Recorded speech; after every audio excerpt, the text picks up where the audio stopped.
Welcome to The Details with Elliott, Connie, and Adam Frower. This is a podcast where we examine the intersection between solution-focused brief therapy and current topics going on in the world. And we do this because we genuinely want the world to be a better place. So enjoy and come examine the details with us. So, Adam, let's talk about belief today and the importance of belief or your beliefs when you're doing this work. I think one of the reasons it's so important is because for so long, and I suppose justifiably so, people study how to do solution-focused brief therapy and they focus on the techniques and on the theory. And I'll never forget meeting who is one of my favorite people from the solution-focused community and from the history of solution-focused was Eve Lipchik. And I remember seeing Eve Lipchik at a conference all the way back in 2010, the conference we were hanging out at in Malmo, Sweden. And Eve is this very small in stature woman. It was just me and her in the hallway. The event was going on and all the workshops and stuff, like all the rooms were packed with people. And I was out in the hallway doing whatever, and Eve comes walking towards me flying 1,000 miles an hour. And I remember seeing her. She had this really big jacket on that went from like all the way down to her ankles, and she had a big bag on each shoulder. And she stopped me and she said, "Are you Elliott Connie?" And I said, "Yes." And she said, "You have to fix our biggest mistake from the early Milwaukee team." And I said, "What was that mistake?" And she said, "We took for granted that people knew that like the relationship mattered and your belief in people mattered. And we took all those things for granted and we only wrote about and talked about the techniques. So you and your generation have to help people focus beyond the techniques." And for years, if you look back, a lot of my workshops were called Beyond the Techniques because of that very interaction that I had with Eve. And I think I've spent a lot of my time trying to convey to people, you need to know how to do solution focused, but you also need to know what thoughts you have to hold about people in order to do solution focused. To use a silly example, I've been around you and your family a lot, and you push your children to do things. Like, for example, Adam's children are required to practice music. All three of them practice the piano, and Adam pushes them to do it because at least one of them doesn't love doing it all the time. But he pushes them to do it because he knows they can. He wouldn't do it if he didn't believe that they could, A, practice the piano, and B, benefit from practicing the piano. I think it's kind of the same. Like sometimes our clients don't love answering our questions, or at least they give the appearance of not loving answering our questions. But if you don't hold the belief that they can answer your question, and in doing so would be something positive, I don't think you can do solution-focused work. What do you think? You actually stirred up quite a few thoughts and ideas in my head as you were talking. And you kind of hinted at with that idea of my three children and them practicing the piano. You hit at, I do that, I push them because I believe in them, because I believe in their ability, which is absolutely true. And I think that my belief in them pushes me to push them, right? That belief spurs on my action, but it also then should impact the kind of action that I engage in. If I'm acting from a place of belief in them, then my action should be supportive. My action should be encouraging. My action should be consistent with that belief in them. The only thing that they get to judge my belief on is how I act toward them. And so my actions need to be consistent with my belief in them. But I think that idea also transcends my beliefs, the things that I hold true, or kind of the fundamental principles by which I live my life, my beliefs. Those should also guide the actions that I pursue. That as a solution-focused brief therapist in this context, I believe that hope is fundamental. So my actions, my questions should engender hope.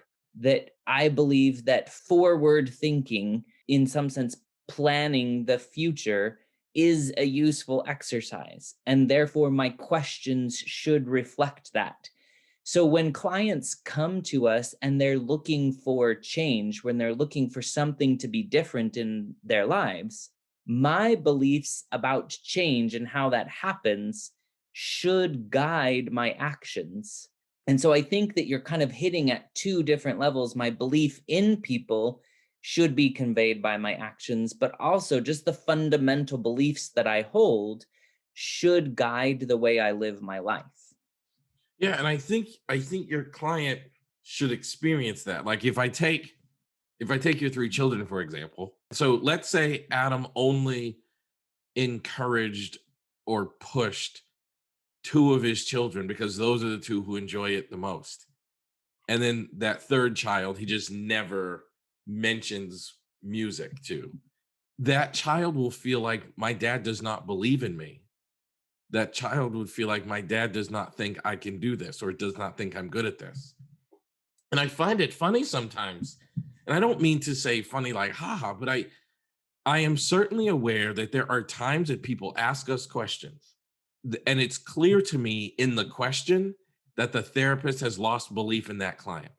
And I think like people look to us like, Elliott, what do you say? It's hard for me to answer that because it's like, it's not in what you say. It's in the stuff behind what you say that needs to change.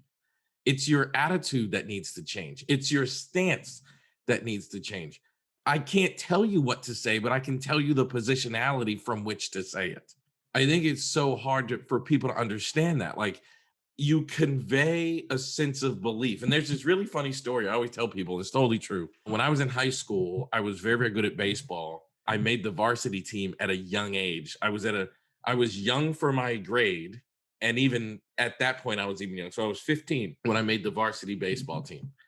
I remember being so nervous playing varsity baseball. And I remember the position I played was catcher.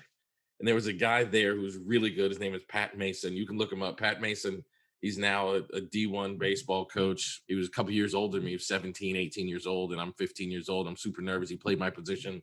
I make the team, and I knew I wasn't going to play because Pat Mason was like, this great catcher. So one day the coach comes to me and he's like, we want you to play. So we're going to put you in left field, which is not really a position I played a whole lot of, but we want you to play. And that particular game, we were playing a pitcher who was like really, really good. He threw a really, really fast fastball. Those of you who understand baseball a little bit, he threw about 90 miles an hour, which is a lot for a high school kid and a lot for a 15-year-old to try to hit. And I walked up to the plate when it was my turn to hit. And it was late in the game. There was a lot on the line. And I was so nervous. I was so incredibly nervous. And my coach could see it. My coach could see that I was nervous. So he calls timeout and he says, Connie, come over here. Coach P was this old Italian guy. He's like, Connie, come over here. And I go over there and he goes, are you nervous? And I said, no. And he shook me and he said, yes, you are. And he said, do you know why you were on varsity? Why you made this team at such a young age? And I said, no, coach. And he said, because I've been watching you play and you're very, very good. He said, you have a beautiful swing. Like the way you swing the bat is beautiful. And it's perfect for guys who throw hard fastballs like this guy. You wouldn't be here if I didn't think you weren't perfect for positions and situations like this. So, Elliott, I want you to go up there. I want you to remember that you have a perfect swing. And when he throws you a fastball, just swing at it. And whatever happens, we will live with. But I want you to know you're here because I've been watching you and you're ready. And I said, all right, coach. And I went up to the plate and I swung the bat eventually. And I got a hit that helped us win the game. And after the game, we're all celebrating. And I grabbed my coach and I said, Coach, how did you know my swing was perfect for a guy who threw a hard fastball? And I'll never forget my coach said, I didn't. I just needed you to calm down. And I remember thinking, even as like a 15-year-old, that was probably my first lesson in the power of belief.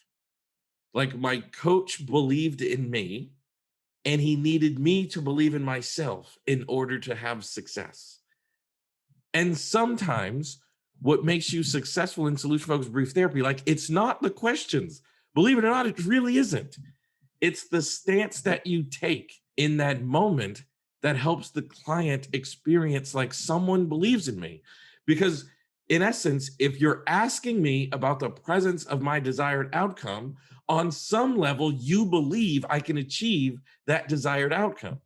So if you give up asking about the desired outcome, that means on some level, you think I can't have my desired outcome. And it's really that clear, it's really that simple, and it's really that black and white. You said so many important things in there, but I think one of the things that's really, really valuable in there is there's also a difference between the short term and the long term, right? That in the short term, we convey, you can do this in this moment, right?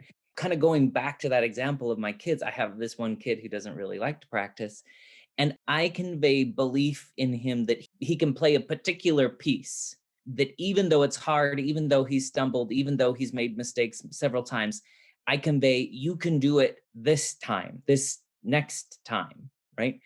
And the point of that in the long run isn't so that he can play a particular piece perfectly.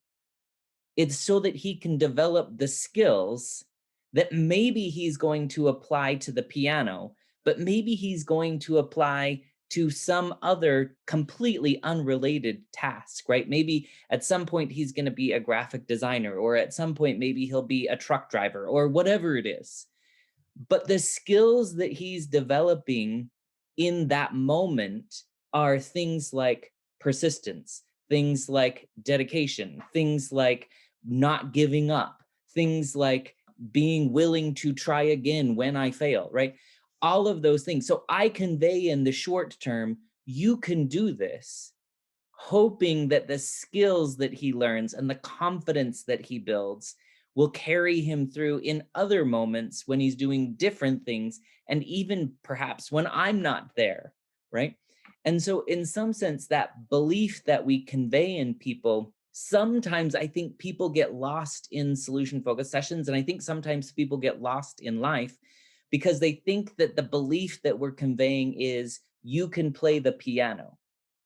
But in reality, we're conveying you're the kind of person who can do difficult things. Just like you were taught you can hit this ball because you believe in yourself. And later in life, now you're a psychotherapist, you believe when you hit really tough sessions, you can do that because you were built for this particular moment.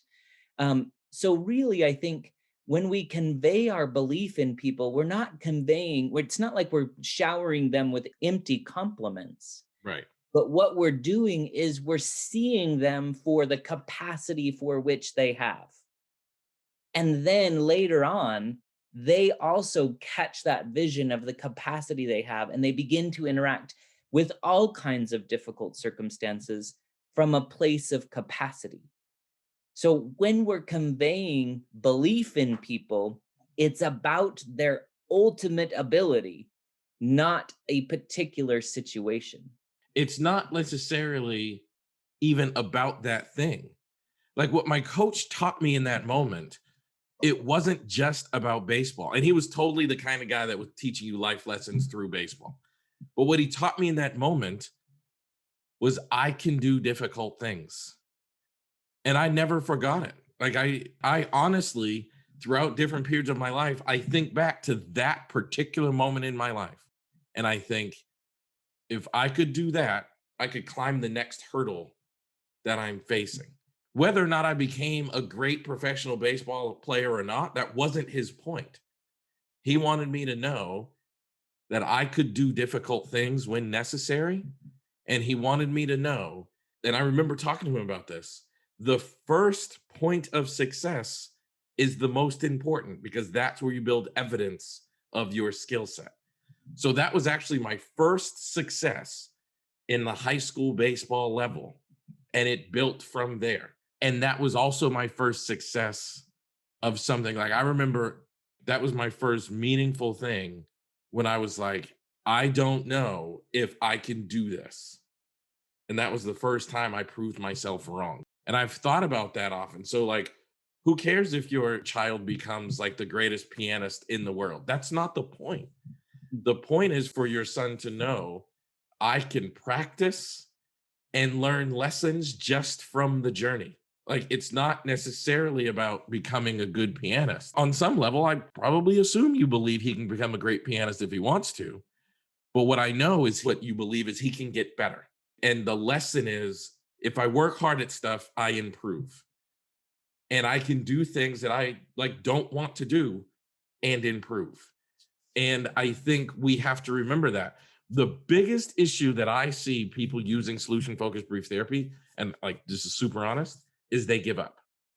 That's the biggest thing they do, and they don't realize they do it because nobody like as a psychotherapist would like overtly and even like in the front of their mind like give up on a client. Like, I'm seeing this Adam Frower guy as a client and he stinks. I don't want to work. Like, that's not how it works. But like, I ask Adam, what do you best hope from our talking? And Adam says, I don't know. I don't really want to be here. Their language turns into like the lack of belief language because you start thinking, oh, I'm talking to a client who doesn't know why they're here and doesn't know how to answer these questions. And that belief informs what you do next. And I think it is so important to have a stubborn belief in human change when you're doing this work, because we can never forget we're not meeting them in one of their peaks. We're meeting them in one of their valleys. And we can never forget that. Like, if I'm ever talking to Adam Frower in a therapy session, I'm not talking to the I accomplished all of these things Adam Frower. I'm not talking to the I'm a proud dad Adam Frower. I'm not talking to the I'm a wonderful person Adam Frower. I'm talking to the I just got fired Adam Frower. I'm talking to the Adam Frower who's doubting maybe there's something wrong with me because I got all these, all these problems and flaws, and their language will reflect it. I happen to know Adam Frower is one of the best human beings I've ever met. So if I said to Adam, what are you hoping for your future? I'll get an answer that fits with, I have a healthy belief in myself, my abilities, and my life. So Adam, what do you want for your future? I want, my wife and I to do this, this, and this. And I want my kids and I to do this, this, and this. But if I ask the Adam that thinks he's a jerk, that's made some mistakes in his life, and that's been dealing with some loss, I say, Adam, what do you want in your life? First thing you're gonna think is, I don't know if I can have anything. So I would get answers that fit with that. And I think sometimes we forget this is not a peak career that we've chosen. It's a valley career, and we meet people in their valleys. Yeah, and I think one of the things that's connected to that too is the idea of belief doesn't just come, right? Belief takes work, whether that's belief in other people, whether that's belief in myself. And one of the things I think that's super fundamental to this is that we have to be deliberate about developing belief. Just like you talked about in baseball, where you practiced and you got better, that was kind of a fundamental moment for you and it built from there. And just like I talked about, I hope that my kids are learning skills now that they're going to be able to utilize later. I think belief is the same. I think that belief starts with this self-examination to say, what is important to me? What principles do I want to found my actions on? And only when we have a really clear picture of what's important and why we do what we do, can our actions then be consistent with that? Because now we're deliberately practicing those beliefs. We're deliberately practicing those principles that are going to help us to get better at those important values. And so I think oftentimes with that client that you were mentioning, and when the therapist gives up on them, it's in those moments where they've forgotten what are the foundational principles, what are the foundational beliefs of this approach. Inherent in that is I have to believe in my client. And when I forget that fundamental principle, I start doing things that are opposed to that principle. One of the foundational things is we have to be so clear on what underlies why we do what we do. And then we have to work deliberately at making sure our actions stay consistent with those beliefs. When we get lost in a session, or when we are practicing the piano and we feel like we need to give up, we're no longer remembering those fundamental principles, and therefore our actions are inconsistent with that. So part of this is simply remembering what's important to us.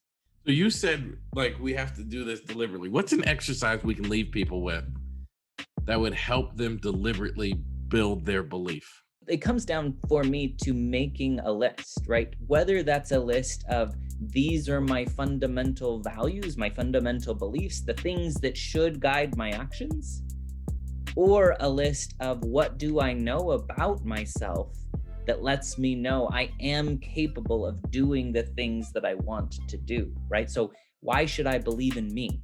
So I think either one of those lists would be really, really useful of what are my fundamental beliefs, or why am I worth being believed in? Okay, so let's ask people to make both of those lists. What are your fundamental beliefs that are related to you being a psychotherapist?